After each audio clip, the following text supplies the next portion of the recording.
Ya, di akidah Sufyan Ats-Tsauri ini terdapat atau beliau singgung sejumlah masail saja. Tidak seluruh pembahasan i'tiqad disinggung. Ya. Dan kita hanya membahas sesuai dengan apa yang ada di buku saja. Di masjid yang sering saya tempati untuk sholat berjamaah, imamnya adalah pelaku syirik. Apakah boleh saya menjadi makmum di belakang? Itu pelaku syirik, belum tentu dia musyrik. Ya. Pelaku kekafiran, belum tentu dia kafir. Belum tentu dia kafir. Jelas ya? Sebab dibedakan, ini mempunyai hukum-hukum di dalam masalah pengkafiran, menghukumi musyrik, ahlul bidah. Ini ada ketentuan-ketentuan dan syarat-syarat. Tidak semudah itu memberikan hukum terhadap manusia. Nah, kalau dia anggap dia berbuat kesyirikan dan dia sangat yakin akan hal tersebut dan jenis kesyirikan yang dilakukan syirik akbar, ya tidak ada masalah, dia cari tempat lain, dia sholat tempat lain. Ya. Alasan orang sekarang dalam perkara pengkafiran pemerintah adalah sistemnya. Bagaimana alasan seperti ini? Ya, siapa yang mengkafirkan? Di dalam mengkafirkan itu, mereka orang-orang yang mengkafirkan ini, nah ini hanya secuil, ya, sekelompok manusia yang ekstrim dalam hal ini. Ya, kadang dia sebutkan sistem kafir, ya, tapi imbasnya semua yang berada di atas sistem semuanya kafir, semuanya dihalalkan. Ya. Dan ini dari keyakinan yang sangat rusak, keyakinan yang sangat rusak. Ya. Asal rusaknya keyakinan ini, yaitu tadi karena orang-orang ini, ya, tidak belajar ilmu dengan benar. Kebanyakannya hanya dengar-dengar informasi saja. Ya, bukan belajar, dengar-dengar informasi. Ya. Ada juga yang baca-baca, ada yang belajar dari internet. Ya. Ini membuat mereka keluar dari jalan yang lurus, menyimpang. Nah, ada sebagian berguru, tapi gurunya juga sama dengan dia. Ya. Akhirnya hasilnya sama. Tentang masalah salat di belakang ahlul bidah, bidah itu terbagi dua. Ada bidah yang mengkafirkan, ada bidah yang tidak mengkafirkan. Kalau bidahnya mengkafirkan, salatnya tidak syah. Kalau bidahnya tidak mengkafirkan, salat di belakangnya syah. Ya, dan Nabi bersabda, "Shallu fa in asabu falakum wa lahum wa in akhtau falakum wa alaihim." Salatlah kalian, kalau mereka benar salatnya, pahalanya untuk kalian dan untuk mereka, dan kalau mereka salah salatnya, pahalanya untuk kalian, dosanya tanggung oleh mereka. Bolehkah kita menggibah pemerintah karena dia adalah ahlul bidah? Enggak boleh menggibah pemerintah. Ya. Jelas ya? Itu adalah hal yang dilarang. Dia berbuat maksiat, berbuat zalim, kita perintah bersabar. Ya. Juga dalam hal-hal yang tersebut tidak boleh dilakukan. Dilarang kudeta terhadap mereka, itu secara fisik maupun secara lisan, semuanya nggak boleh. Dan kudeta secara fisik itu muncul karena ada ajakan dari lisan. Karena itu haram hukumnya untuk hal itu. Bagi seorang muslim ahli sunnah, dia mendoakan kebaikan untuk pemerintahnya. Kalau dia kurang lurus, dia doakan supaya lurus. Iya. Didoakan menjadi salih. Kalau dia melihat kemungkaran-kemungkaran yang tidak dia setujui, maka dia doakan supaya dirubah. Kalau dia punya kemampuan untuk merubah, mendatangi penguasa menasihati, datangi, nasihati. Iya. Jelas ya? Tapi bukan dengan cara ribut-ribut. Ya, kalau ribut-ribut saja tidak ada manfaatnya. Teriak-teriak di jalan, demo-demo, tidak ada manfaatnya. Ya. Teriak di atas mimbar, siapa yang mau dengar dari pemerintah kalau di atas mimbar? Nah, kalau disampaikan langsung, ini bisa membawa perubahan. Bisa membawa perubahan. Bani Israel dizalimi oleh Fir'aun. Ya, tahu banyak kezaliman Fir'aun yang mereka rasakan. Bersama dengan itu, tidak ada dalam sejarah, tidak pernah disebut dalam sepotong ayat, sepotong hadis, ada Bani Israel melakukan demonstrasi. Ya. Yang ada mereka bersabar. Diperintah untuk bersabar. Dan Allah hancurkan Fir'aun dan bala tentaranya juga karena kesabaran mereka. Karena itu, kata Al-Hasan Al-Basri mengambil hikmah, bersabarlah kalian. Dia hanya beberapa saat, Dan kemenangan Allah akan muncul. Bacalah firman Allah Subhanahu wa taala kepada Bani Israel, "Wa awrathnal qaumal ladzina kanu yastad'afuna masyarikal ardi wa magharibaha, wa tammat kalimatu rabbikal husna 'ala bani Israil bima sabaru, wa dammarna ma kana yasna'u fir'aun wa qaumuhu wa ma kanu ya'rishun." Dan kami wariskan bumi itu dari timur dan baratnya. Kami wariskan kepada kaum yang dulunya mereka ditindas di atas muka bumi. Dan telah sempurna kalimat Rabbmu yang maha baik untuk Bani Israel. Perhatikan nikmat yang mereka dapatkan. Firaun dan bala tentaranya dihancurkan. Mereka mewariskan mereka yang berkuasa di bumi. Ya. Kenapa? Bima sabaru. Semuanya karena kesabaran mereka. Hanya sabar saja yang disebutkan. Tidak ada yang lain. Ya. Tapi yang repot di sini, ya, orang-orang yang tidak mengenal makna sabar. Atau kenal sabar tapi cuma sabar-sabaran saja. Ya. Kenal sabar tapi sabar-sabaran.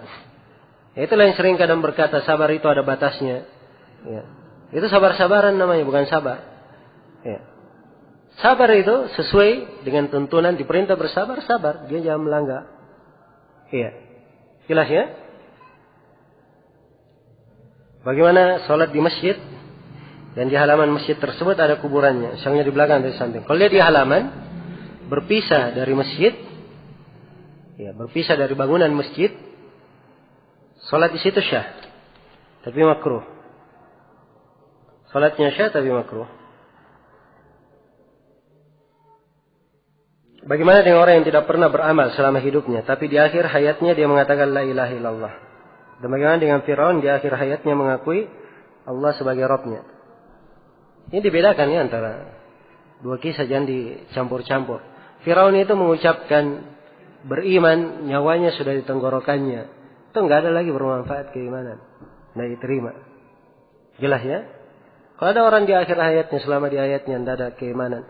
Di akhir hayatnya dia bertobat, diucapkan la ilaha illallah. Ya, sebelum dia beramal, dia meninggal.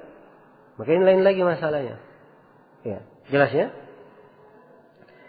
Itu yang pertama. Kemudian yang kedua, saya tidak menyarankan ikhwan untuk masuk terlalu detail dalam memberikan hukum-hukum. Ini orang dihukumi muslim atau kafir, ini baik atau tidak, diterima la ilaha illallahnya atau tidak. Ya. Dia tidak ditanya tentang itu pada hari kiamat. Dan itu juga bukan urusan gampang masuk dalam hal-hal yang seperti itu. Karena itu saya dari awal, siapa yang ingin menuntut ilmu dengan baik, jangan sekali-sekali dia menyentuh pertanyaan seperti ini dalam benaknya. Ya. Bagaimana dengan orang yang mengatakan bahwa Densus 88 itu adalah orang munafik? Ya. Justru harus disyukuri dari pemerintahan kita. Ada yang bekerja baik seperti mereka, menjaga keamanan, ya, dan memberantas orang-orang yang berbuat kerusakan di muka bumi.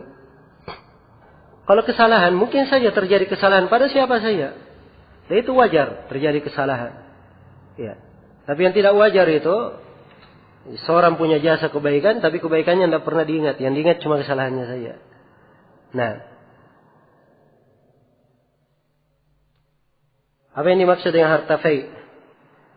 Fai itu adalah harta yang diambil dari orang kufar tanpa peperangan. Ya. Itu disebut fai. Dan sekarang tidak ada yang disebut dengan nama fai. Ya. Itulah pemikiran orang-orang, sebagian orang itu yang menganggap boleh, ya, merampas harta kaum muslimin. Wah, ini bang, ini kafir, ini hartanya halal, kita serang saja. Ya. Ini pemahaman orang-orang yang menyimpang. Ya. Asalnya karena belajar agama sepotong-sepotong. Ya. Karena sepotong-sepotong tidak pernah nyambung, ya, belajarnya. Nah, ini sumber kerusakan. Ini sumber kerusakan. Nah, apakah memakai peci termasuk bid'ah? Ya, peci bukan bid'ah, dia termasuk kebiasaan. Boleh saja seorang memakai peci. Kemudian yang kedua, saya nasihatkan kepada ikhwah dalam menghukumi seperti ini bid'ah dan seterusnya itu ada ketentuan dan ilmunya, tidak sembarangan. Ya. Sebab memvonis sembarangan itu artinya berucap atas Allah tanpa ilmu. Nah, dan Rasulullah telah mengingatkan, man qala li akhihi ya kafir, faqad ba'a bihi ma ahaduhuma. In kana kama qala wa illa hara alaihi.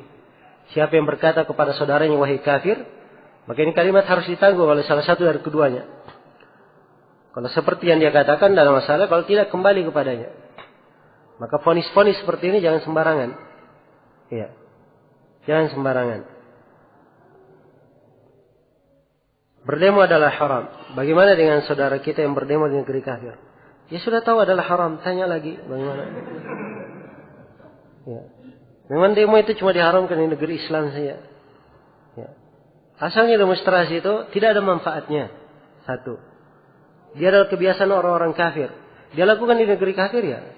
Itu artinya ikut-ikutan dengan orang kafir. Ya. Jelas ya? Terus juga apa manfaatnya demo kepada orang kafir? Ya. Mereka justru semakin ketawa-ketawa. Ya. Saya beri contoh saja. Ya. Kemarin tentang kartun Nabi itu. Betapa banyak yang demo di seluruh dunia ini. Ya. Bisa merubah? Nggak ada yang merubah. Apa yang berubah? Boykot Denmark pun sampai sekarang mereka tidak berpengaruh di boykot. Justru ketawa-ketawa. Ya. Dan mungkin sebentar lagi kartun-kartun itu mau dibukukan. Ya. Siapa yang bisa melarang mereka? Makanya berpikir.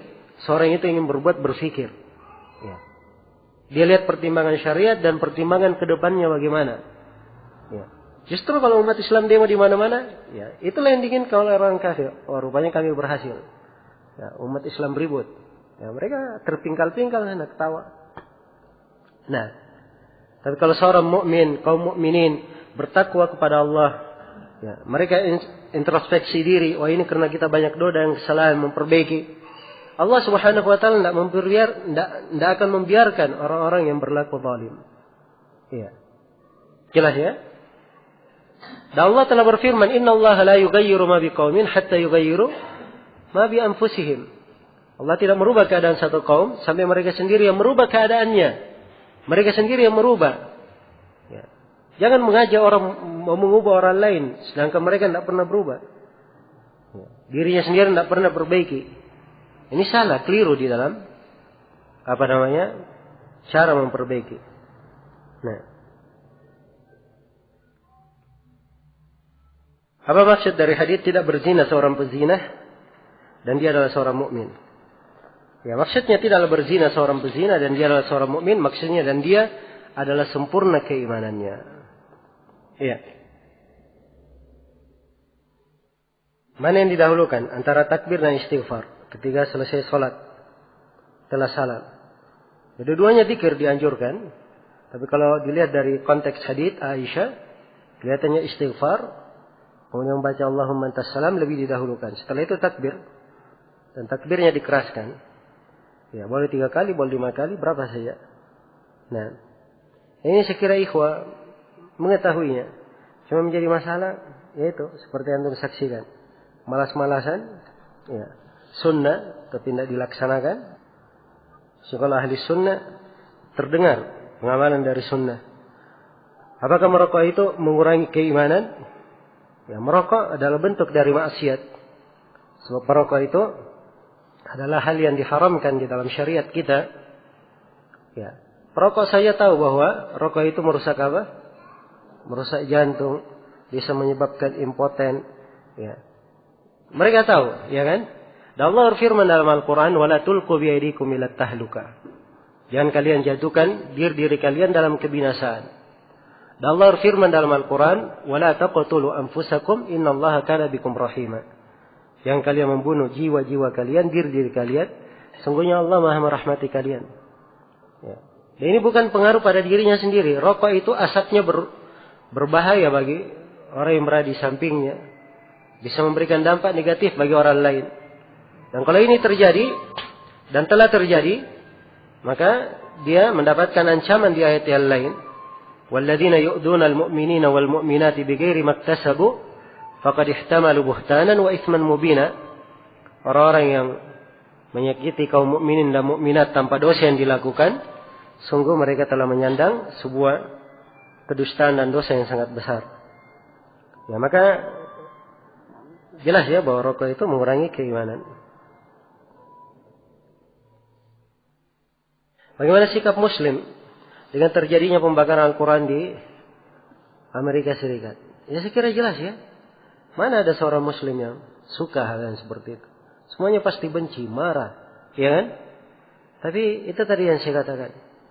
Ya, bukan artinya orang marah akhirnya lepas kontrol, tidak. Ya. Kalau dia mendapatkan hal yang seperti ini, dia boleh berdoa. Ya. Boleh mendoakan kejelekan secara pribadi untuk orang-orang ini, silahkan. Dan itu bentuk dari kemarahannya, tidak ada masalah. Adapun kalau dia melakukan demo-demo sana sini, ya, itu tidak dibenarkan. Ya, demikian pula kunut nazilah. Kunut nazilah itu apabila pemerintah mengumumkan untuk hal tersebut. Ya. Kalau tidak, maka seorang berdoa pada dirinya sendiri. Banyak doa-doa waktu-waktu mustajabah. Ya. Allah Subhanahu wa taala tidak lalai dari perbuatan orang-orang yang zalim. Bagaimana hukum baiat pada organisasi? Tapi baiatnya karena Allah dan Rasulnya. Karena Ibnu Taimiyah juga membaiat teman-temannya di perang Mongol, padahal dia bukan penguasa. Ini kias bukan pada tempatnya. Dan ini termasuk akar kerusakan dalam pendalilan yang bikin banyak kesalahan ya, di dalam pemahaman. Karena mengkias-kiaskan dalil bukan pada tempatnya. Pertama, baiat itu ya, adalah mengambil sumpah setia. Dan itu hanya diperbolehkan kepada penguasa saja. Hanya penguasa muslim. Jelas ya? Selain daripada itu adalah baiat bid'ah. Tidak disyariatkan. Tidak disyariatkan. Kepada organisasi dia berbaiat itu bid'ah. Walaupun dia berkata karena Allah dan Rasulnya. Ya. Tidak ada faedahnya ucapan kalau amalannya menyelisihi sunnah Rasulullah sallallahu alaihi wasallam. Adapun kejadian Ibnu Taimiyah itu lain. Ibnu Taimiyah itu di konteks beliau perang membela diri. Ya. Kaum muslimin membela diri mereka. Membela diri mereka. Dan di dalam membela diri, ya, namanya orang diserang dia membela diri, itu tidak harus dibawa ke pemimpinan. Ya, kalau misalnya saya sama beberapa orang kawan bersepakat untuk sama-sama berperang sampai mati, ya, itu tidak ada masalah. Ini bentuk dari baiat yang dibolehkan di dalam perang. Jelas ya? Di dalam perang. Ya, dan itu pun ini sekarang jawaban yang saya hadirkan terkait dengan kasus Ibnu Taimiyah, dan saya nggak ingat ini kejadian di kasus mana sebenarnya. Ya, sebab di peperangan di masa itu ada beberapa bentuk di masa beliau berperang dengan Tatar. Yang jelas mengkiaskan perbuatan Ibnu Taimiyah ini keliru. Ya, andai kata Ibnu Taimiyah seperti itu membaiat, maka Ibnu Taimiyah pun salah. Ya, tidak harus diikuti. Jelas ya? Yang menjadi dalil adalah Al-Quran dan Sunnah Rasulullah Sallallahu Alaihi Wasallam. Ya. Tidak ada dari tuntunan dalil Al-Quran dan Sunnah ada baiat untuk selain penguasa. Itu dalilnya. Ya. Semua jenis baiat yang ada di dalam dalil hadits Nabi Sallallahu Alaihi Wasallam itu semuanya diperuntukkan untuk puasa Muslim yang syah. Iya.